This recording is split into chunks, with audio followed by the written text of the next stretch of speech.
The world is becoming more dependent on power and electricity than ever before, so power grid security and reliability become some of the most important tasks to ensure that the power grid remains stable and reliable. Failures of the power grid can lead to small, but also large blackouts, which can be extremely costly to the economies throughout the world.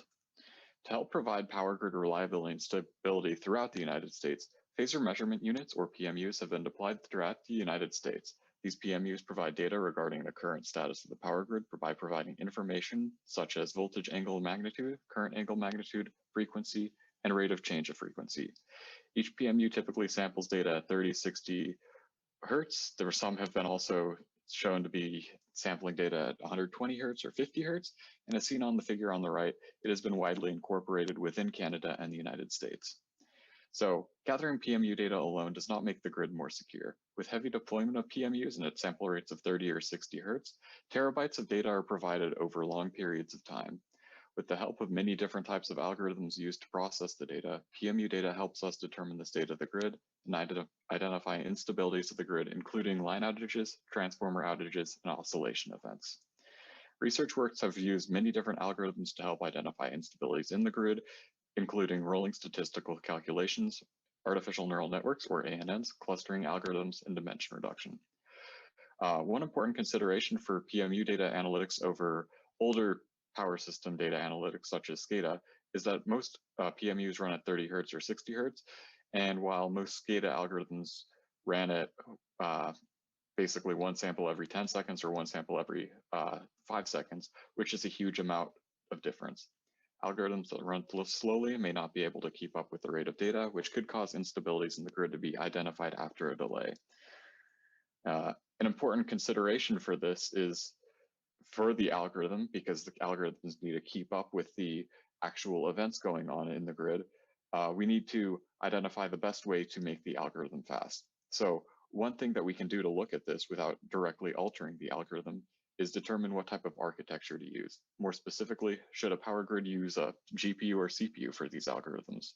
So these following slides are experiments that will help benchmark the performance of one of the best processors versus one of the best GPUs using a variety of algorithms on real PMU data. The artificial neural networks will not be tested, as it is widely recognized that training performs better with a GPU due to the math parallelization and the math libraries that it provides. So dbScan is one of the most prominent clustering algorithms that clusters data based on density. It has been used in power systems for clustering oscillatory modes, anomaly detections, and others. The following slides provide side-by-side comparisons of the GPU versus CPU computation times with the following experiments. In one case, we hold the number of features constant, and the features in this example would be the voltage magnitude, the current magnitude, frequency, rate of change of frequency of specific PMUs. And in this experiment, we'll be varying the number of data points, which is the time series, how many time samples there are. And in the other experiment, we'll be doing the opposite. We'll hold the number of data points constant and varying the number of features. So in this experiment, basically each point on the plot represents an average of 10 random 25,000 data point length data sets from a larger data set. And this is to prevent overfitting or a specific variation on one specific data point. And the number of data points were held constant at 25,000. So in this case, we used a GPU implementation using Rapids AI and a CPU implementation. And as can be seen, the GPU implementation performs much better. And it's also worth noting that the GPU implementation starts scaling better as the number of features increases, as there is a much larger magnitude between the two. A similar trend is shown with the number of data points or the time series. The GPU starts pretty poorly. The CPU implementation performs better, but as the number of data points increases, the GPU starts performing much better than the CPU to the point where basically the GPU is much better. And in this experiment, the number of features were held constant at 64. So now we're going into k-means, another type of clustering algorithms, a less computationally complex one. It has been used in anomaly detection using PMU data, power system partitioning, and more. And in this, we'll be working on the exact same experiment where we hold the number of data points constant in one experiment and the number of features constant in another. So for changing the number of features, the number of data points was held constant at 25,000, and basically it's the exact same experiment. the GPU implementation performs much better than the CPU implementation for the number of data points provided. And it's also worth noting that the CPU implementation has a stark positive trend upwards for the number of features increasing in computation time, while the GPU implementation kind of remains stagnant, which indicates that the GPU implementation scales better with the number of features. A similar thing is shown with the number of data points, where the CPU and GPU spread between the amount or the magnitude difference between CPU and GPU is fairly small when there's a small number of data points. However, when there's a larger number of data points, the CPU implementation versus the GPU implementation is a much larger difference in the favor of GPU. So based on the results of the k-mean and dbScan algorithms, the Rapids AI GPU implementation of the algorithms appear much faster than their respective CPU counterparts, and larger data sets tend to perform better with the GPU and CPU, or tend to perform better with the GPU. So now we're heading on to a new type of machine learning algorithm or data algorithm, dimension reduction or principal component analysis. So PCA has been widely used dimension reduction technique on PMU data for varieties of reasons. This experiment is going to be extremely similar to the clustering algorithms for dbScan and k-means. However, PCA can be calculated using eigen decomposition and singular value decomposition. So I have to perform multiple different implementations, and these will be evaluated using singular value decomposition of the covariance implementations, or including SVD and covariance implementations using PyTorch, NumPy, scikit-learn, and Rapids AI. So this is basically the exact same experiment with dbScan, just with more algorithms. The important lines to look at in this case are the red, pink, and purple. It has been shown that the covariance method for at least this number of data points is much better for the for the covariance method. Singular value decomposition, it is shown that the torch tensor SVD, just because of the amount of memory it requires, it doesn't perform very well, and all the other singular value decompositions trend upwards. It is worth noting that as the number of features increases, the singular value decomposition component for the GPU doesn't seem to be increasing much, while the computation time for the other ones are increasing. On the other hand, for the other side, the covariance method for the CPU starts out really low in the computation time for a low number of features. However, it starts getting surpassed by the GPU implementations of basically the same algorithm as the number of features increase. And for the number of data points, this is all shown as well, where the covariance method for the CPU performs better at the beginning, and then the GPU outperforms it later.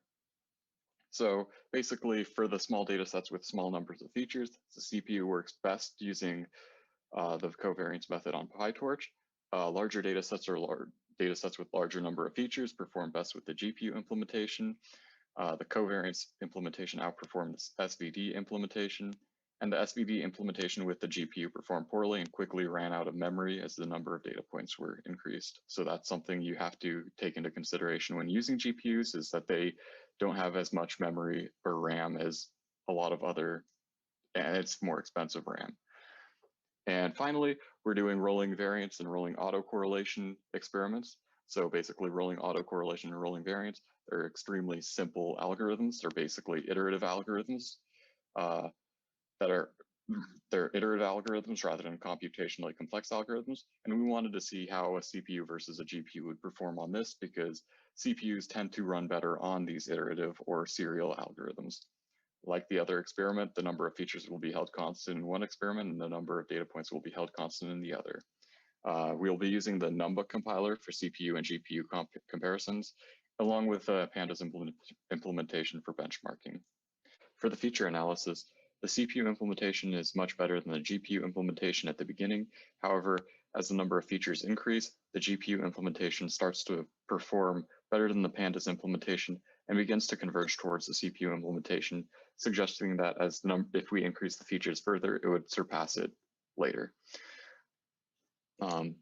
As for the number of data points, we can kind of see that the CPU implementation outperforms the GPU implementation, the blue versus the orange, which are similar trends. The Pandas implementations kind of a poor performing one compared to the CPU implementation due to the overhead.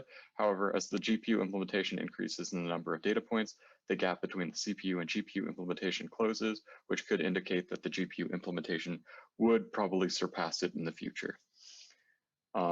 So the next step would be doing rolling autocorrelation. So rolling autocorrelation is a very similar process to the rolling variance. It is also an iterative algorithm that takes update formulas rather than an entirely computationally complex algorithm. However, it is more computationally complex to calculate the covariance update algorithm than the rolling variance algorithm. So this process is almost identical to this experiment is identical to the variance experiment or rolling variance experiment. However, it's a slightly more complex update algorithm. So once again, we can kind of see that the pandas implementation performs much more poorly than the CPU or GPU implementation, likely due to the overhead. However, the main driving driving points of this graph is showing that the CPU implementation performs much better with a low number of features. However, in this case, the GPU implementation actually surpasses the CPU implementation as the number of features increase.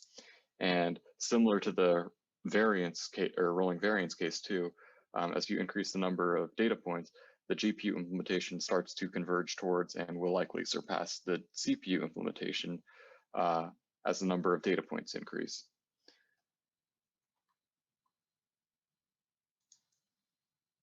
The CPU works better for a smaller data set with smaller number of features.